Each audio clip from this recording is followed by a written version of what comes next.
আসসালামু আলাইকুম। সকলকে জানাচ্ছি ফার্মার্স এগ্রোর পক্ষ থেকে আন্তরিক শুভেচ্ছা ও অভিনন্দন।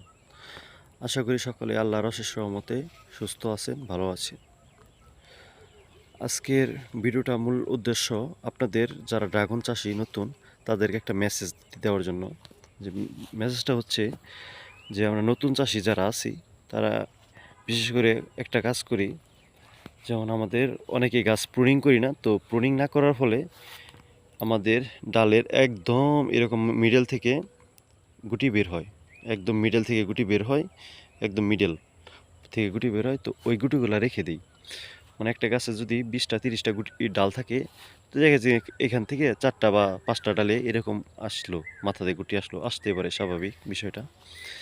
তো মানে বেশ কিছু গুটি দেখে হয়তো নিজেরই কষ্ট লাগবে যে না, এই গুটিগুলো রেখে দেয়, এখান থেকে আমার 5টা গুটি থেকে আমার তো 2টা টিকবে, 2টা থেকে হয়তো আমার ফল হবে। তো আপনারা যারা এই কাজটা করেন এটা সম্পূর্ণ বোকামি। তো আশা করি এই কাজটা কেন করবেন না, এই কাজটা থেকে বিরত থাকবেন কেন।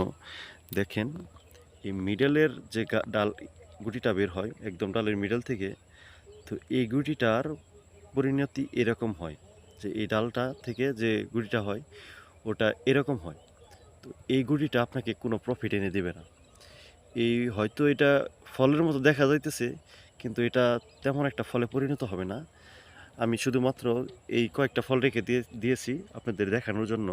তাছাড়া আমার বাগানে মিডলে যতগুলো গুটি আসছিল আমি সামনে পড়েছে সবগুলো আমি হাত দিয়ে ভেঙে দিয়েছি। তো চেষ্টা করব আপনারা ওই কাজটাই করবেন, কারণ এরকম যদি গুটি আসে, গুটি থেকে এরকম ফল হয়, এটা শুধু গাছেরই ওয়েস্টেজ, খাবারটা নষ্ট করবে গাছেরই।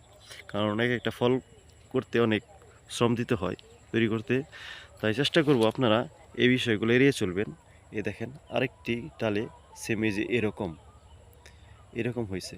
তো এরকম শুধু এখানে না, আমি আরেকটা গাছে রেখে দিয়েছি আপনাদের দেখানোর জন্য। যে ভাববেন হয়তো একটা গাছে, যে না, এই যে দেখেন আরেকটা গাছে এরকম অবস্থা হয়েছে। তো আশা করতেছি যারা নতুন কৃষক চাষি ভাইরা আছেন তারা এই বিষয়টা বুঝতে পারবেন।